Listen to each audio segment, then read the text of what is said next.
Hello, everyone. My name is Mark Kageyama, and I'd like to welcome everyone here to Be Your Own Hero.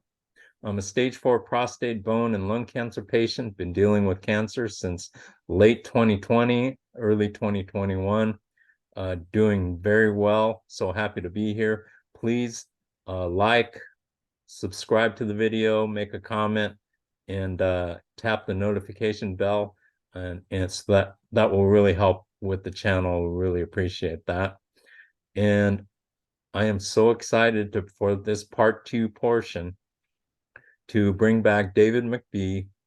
And David just told me something that I want him to bring up uh, about his superpowers. And so, David, please reintroduce yourself. And actually, why don't you share with us who you've been deemed to be as a superhero?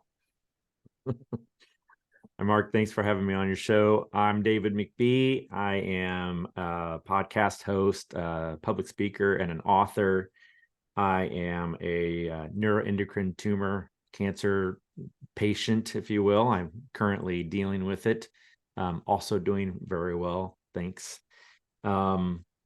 Yeah, we were just talking about the power of a positive mental attitude and positivity. And I mentioned that at work, they gave me the nickname Positron as my superhero name. That is fantastic. I love that. I mean, you ought to put that as your book cover on your next book there. Well, it kind of backfires on me occasion, like when I'm in a bad mood, they're like, "Well, hello, Mr. Positron." All right. Yeah, and that brings up a great point that I want to interject right here. We're on the internet airwaves, and it's so important that we are true to ourselves, right? And that, to your point that they just brought up, I have to live, and it's just because that's who I am, but I have to live what I say.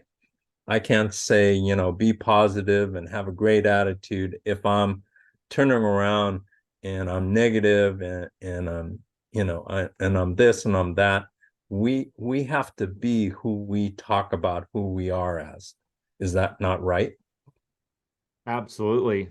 It's like when you see a famous person go on a very public diet, now they really got to lose the weight, because they kind of like, they're the spokesmodel for Weight Watchers all of a sudden. And now it's definitely going to work for them because they've put it out there, that this is who they are. So one of the reasons I like to tell these stories and be on podcasts like this is because it helps remind me to be the best version of myself, because that's how I talk about it. Absolutely. I am in complete agreement. And in this today's world, where we hear people over the airways just saying anything and lying and not telling the truth, I think it's so important that we tell the truth and we're honest and sincere people, because that's what resonates with people these days is sincerity, honesty, and if you have a great message as well. What do you think about that? I mean, I don't think there are very many good reasons to not be honest, honestly. I mean, short of your wife saying, "Do I look fat in this?" Most of the time you should say the truth. Yeah. Oh my God. If my wife hears that, she knows that she's beautiful. She never asked me that question. So for the record, oh my God. Can we start over? No. Remember, I don't edit. just put it up to this point right here and say, here, this is the latest interview. Maybe I just won't show her this one. So David, let's talk about a subject that we were talking about before we hopped on here. And that subject is the importance of educating yourself through a cancer journey. Why is this so important?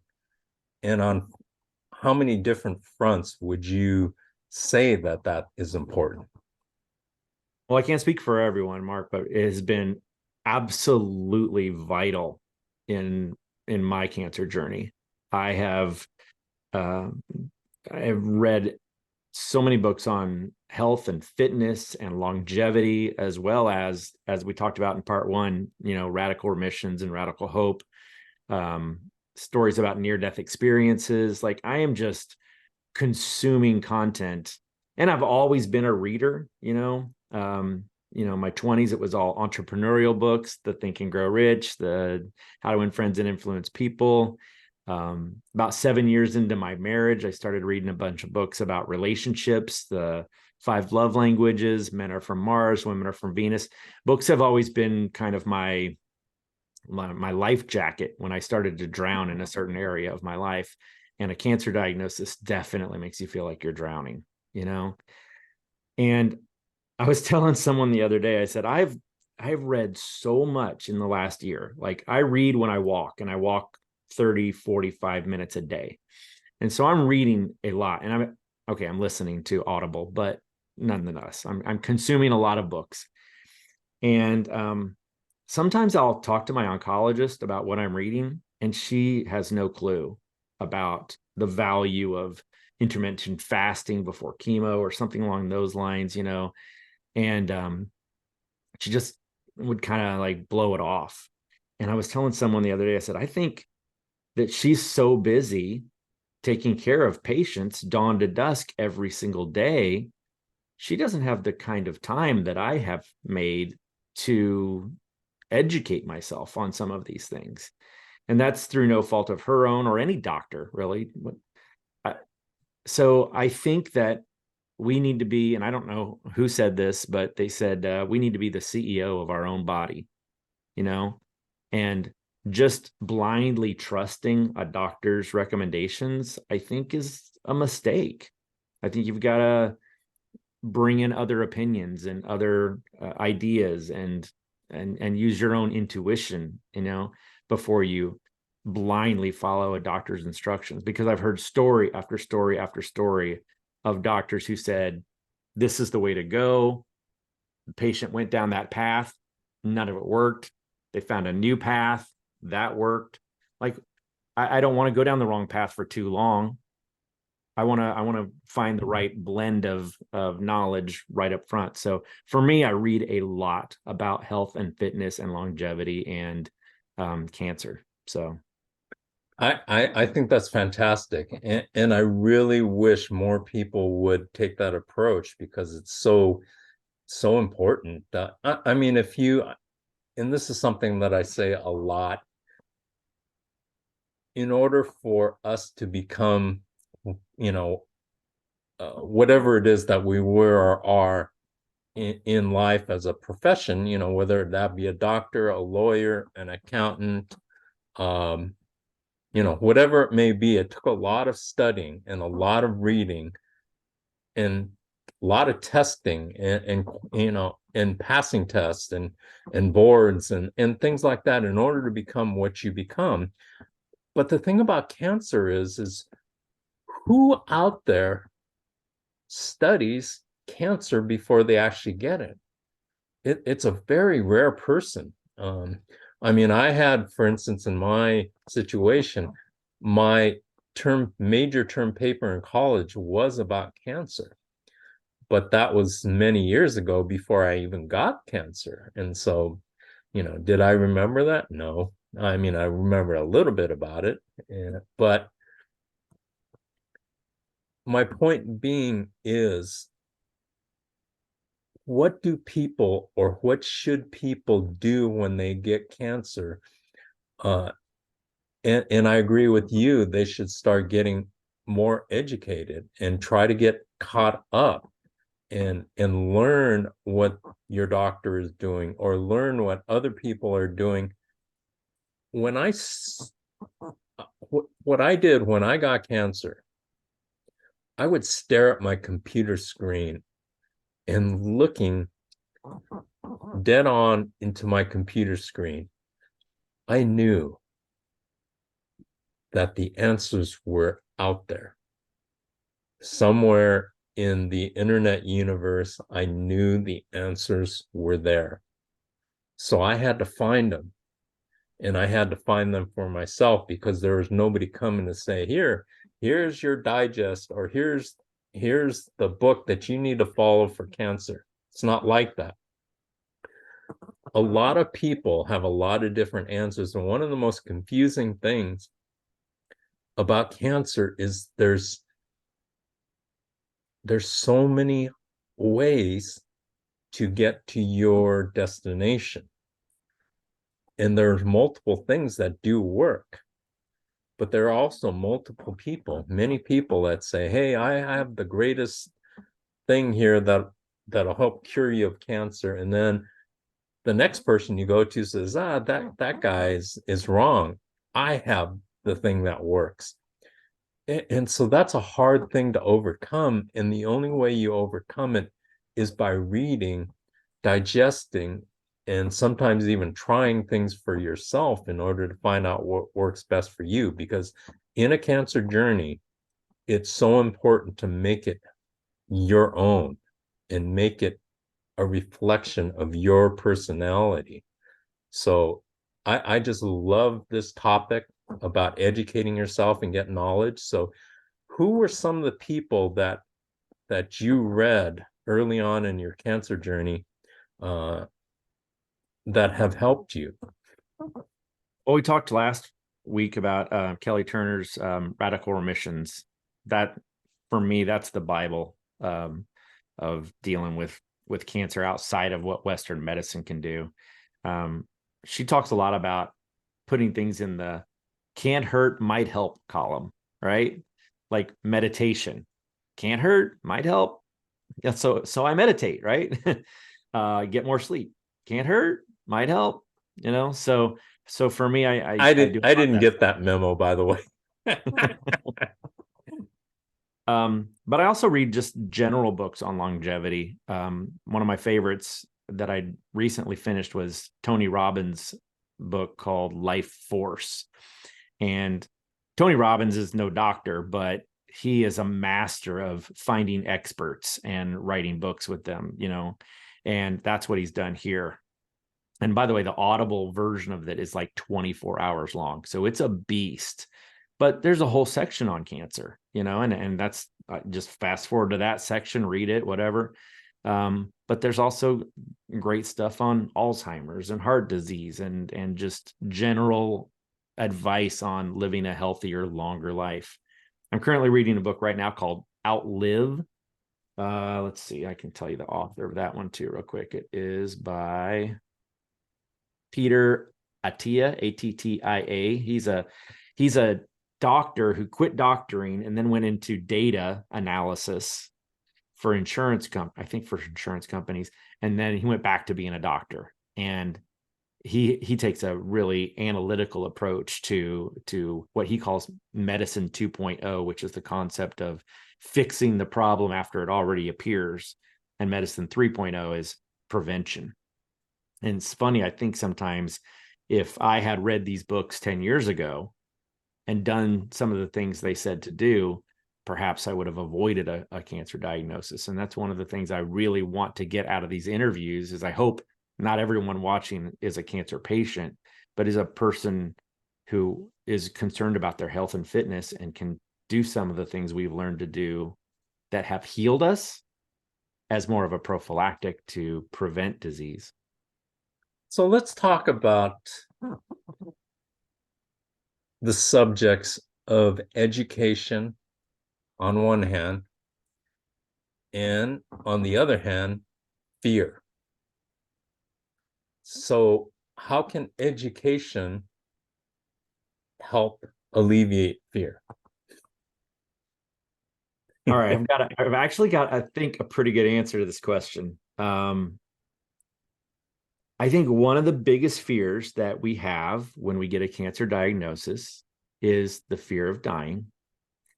Not exclusive to people who have a cancer diagnosis, obviously. I think a lot of people have that fear.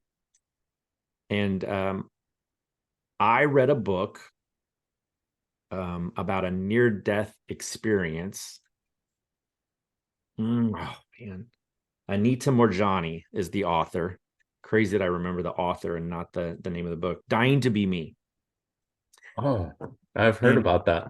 yeah, Anita had terrible, terrible cancer, huge lemon-sized tumors in her lymph nodes in her throat and everything. And she went into a deep, deep coma, and they just were just, there's nothing else we can do. She's going to pass away. And she had a near-death experience where she talks about going to the other realm and seeing her loved ones and being on earth in the hospital rooms away from where she was, her body was, and seeing her brother on a plane on the way there, and just talking about what the near-death experience was, and whether you buy that or not. And by the way, like, lots of doctors have confirmed, like, when she came back, her cancer just went away, just like a magical miracle, right?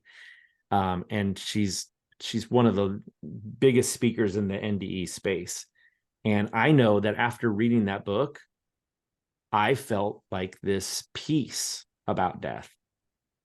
And you can get that from religion, you can get that from spirituality, whatever. For whatever reason, that book gave me a great deal of peace, because it helped me understand that we are, eternal beings in a physical body, not physical beings. We are truly souls that have no end. And I mean, that's not the only book that teaches that. Obviously, the Bible teaches that, religion teaches that, lots of spirituality does. But for whatever reason, that book just really hit on all six cylinders for me. And it came to me at the right time. And the funny thing is, it's not a book I would have ever picked up. My cousin recommended it to me, and she's a little fruits and nuts sometimes, so I don't always take all of her recommendations. But then I was watching a documentary, and Anita Morjani was one of the people that they interviewed in this documentary, along with Kelly. It was a documentary called Heal. You've probably seen it. And I was like, okay, I got to read this book. Cassie said I got to read it, and now I'm seeing it here, and just the universe is telling me I got to check this out. And that book just brought me a lot of peace. That's fantastic. I mean, hopefully, everybody watching out there doesn't have to experience that, having to face death straight in the eyes, because it's frightening. It is, until you, such as you have, come to peace with yourself. And so a lot of fear, what we fear in life, is because we don't understand what that is or what the outcome is of something. And cancer brings forth that fear and that unknowing, because it's had such a stigma. As we are all raised as a society, that cancer is a death sentence. And I am so absolutely convinced the only way that it becomes a death sentence is if you let it be. It does not have to be a death sentence. And I've seen absolutely extreme cases of cancer turn around. So there's always hope. I always look at it this way. If you have the ability to open your eyes and experience a new day, then you have a chance. I always like it to Jim Carrey and Dumb and Dumber. You say there's a chance. 1 in a million, you say there's a chance. So that's being the eternal optimist. But I think that's what we have to hold on. We only go around one time. We have one shot at life. I don't know about everybody else, but I intend to make the very best out of every single day. I mean, every single day is a precious gift. And we've been gifted with this incredible thing called life. And Right? as cancer patients, we've been gifted with a view of that life that maybe we didn't have before, an appreciation for it. Right. Right. And it's just such an amazing thing. I never dreamed ever, because I had always thought if I got cancer, I'm going to fight, but I didn't realize what that really meant. I didn't realize how much that you really have to put into it of yourself, your whole being and your whole soul into the journey if you want to make it. When someone tells you, like I was told, that I'm not going to be around in a few months because my cancer is so bad, that is a punch in the face. I always look at punches in the face. I always relate it to Mike Tyson, the boxer, because when he was at his peak, everybody thought he would never lose, because he would beat fighters before they even stepped in the ring. I mean, I saw fighters that were scared of him or running away from him when they got in the ring just so that they would survive and not get knocked down. But then a guy named Buster Douglas came around and punched Tyson in the mouth and beat him. And then everybody realized he is human. He could be beat. And cancer's not human, but cancer can be beat. And so that's what we all believe. And that's what people have to believe if they happen to get it. And now the statistics are 1 in 2 people by the time they're 50 can get cancer, which is an incredible number. Absolutely incredible number. So it's something that if you're not educated on cancer, it'd be worth taking a look at and be ready so that if it ever happened to you, you have a direction to go to. What do you think, David? I mean, that's kind of the point of you hosting this podcast and Right. me speaking on podcasts like this. I just want the world to know it can be beat. That you know what? I don't really embrace the battle terminology. I don't know about beating my cancer, because for me, it's a part of me, I've come to terms with living with it. I think is for me. I don't, and I don't love the idea of, after I'm gone, someone saying that I lost my battle with cancer. I don't like that either, because I don't either. when I pass away, I believe it'll be because it's my time, and I don't think of that as losing, right? I think that is my higher soul choosing to move on to the next plane or existence or whatever that is, right? So for me, when people say, "Are you a cancer survivor?" I'm like, well, I'm surviving with cancer, but I'm also thriving with cancer, and I'm learning from cancer, and I'm embracing life in a way that I thought I was before, but I'm just hungry to like live life, like to really do all the things. I don't want to just sit around and watch another episode of Star Trek, which I enjoy doing, but I want to go places and do things, Right. That's awesome. Absolutely awesome. Which brings us to our next topic. Let's talk about your children's books and how you got into that and what you do with that. This is a little bit off topic, but it also shows a part of you as well. Well, for me, I never intended to be a children's book author. Like that was never on my bucket list or a dream. It felt like it was like divinely inspired by real life events, and it just had to happen. But I won't go into all the details, but the short story is somebody invited me to go out to Moab, Utah, but it's kind of the off-road capital of the world, with my Jeep, and I was very inexperienced. And we got out there and we started to go over a really scary obstacle. It's called The Entrance to Hell's Revenge. Doesn't that sound like a children's book?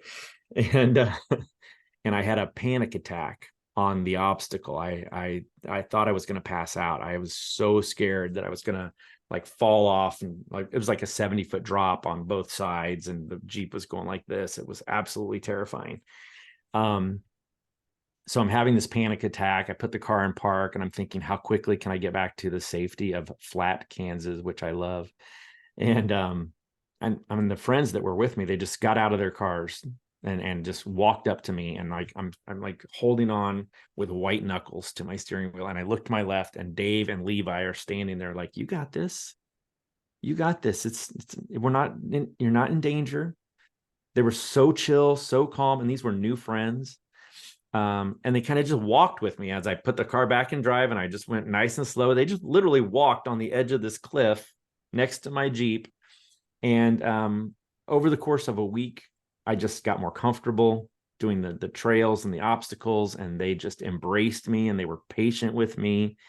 And facing that fear made for one of the most exciting times in my life. You know, nobody wants to be so afraid that they can't breathe. But if you can overcome that fear, man, you've got a story. You've got that adrenaline. It is the best feeling ever. So when I got home, I decided to turn myself into a little blue truck named DJ, and all the other characters became trucks. And then they took DJ out on the trail, and they helped him overcome his fear. And then he was paying it forward at the end of the book to other characters. And so it was kind of, like I said, it just had to happen. Wow. Isn't my background of Moab, Utah? Well, it definitely looks like It could Moab be. or somewhere in Colorado for Yeah, it sure. could be, huh? Yeah, In because fact, I think I've driven my Jeep up obstacles kind of like that at some point. yeah, because my daughter's taking pictures just like this in Moab, Utah. So it's ironic that we're talking about that. So that is great. David, what would you like to? I really, really, honestly enjoyed this conversation tremendously. What would you like to leave everybody with today? Well, I think let's recap the value of reading, I think, and educating yourself when you get a cancer diagnosis. Don't just trust your one doctor or your team of doctors. I think you've got to follow your intuition, and you've got to educate yourself.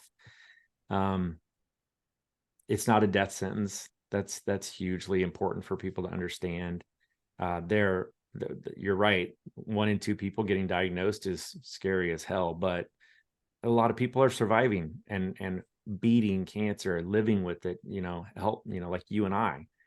And then I think that the last thing is just like, if there's any way you can force that gusto for life without having to have a near-death experience, like I just want to smack people and say, wake up and live, right? Like you don't have to be dying to live. Just live your life. Go to Disney, go to Moab, go to the beach, love your grandchildren, like enjoy a sunset, enjoy a sunrise, like listen to the music, eat the cake, do all the things, embrace life. I think that's why we're here, to have an experience, worthy of telling stories. So go out and have those experiences and enjoy your life. Oh, that's beautiful. That is beautiful. That is a great, that's one of the best answers I've ever gotten to that final question. So thank you. You're nice, but now I'm thinking about the joke I made at the very beginning, and I realized like that's like the bookends. Like, look at who's this idiot that we're gonna listen to, and like, oh my god, he's so wise. David, thank you from the bottom of my heart. It's been an absolute honor and a pleasure. So thank you, Mark. I appreciate it's been awesome. And I'd like to thank every one of you out there for joining us here at the Be Your Own Hero. And I'd like to end it with a couple of quotes from Dr. Norman Vincent Peale. And the first one is, become intensely interested. Fan your interest daily and keep it vitalized, which is what we've been talking about. And the second one is, avoid argument, but whenever a negative attitude is expressed, counter with a positive and optimistic opinion, like our own positron. There we go. Thank you so much for joining us here at To Be Your Own Hero, and help do everything that you can to help make this world a better place. It's going to take an effort, and it's going to take an effort from everyone to do at least just a little bit, and a little bit being, say hello to somebody, smile at somebody, help somebody with their groceries, help an elderly person walk across the street, whatever it may be. You don't know what that other person is going through. So make an effort to help your fellow man. And with that, I'd like to thank everyone for joining us here at To Be Your Own Hero. Have a fantastic week, and we'll see you next week on To Be Your Own Hero. Thank you very much.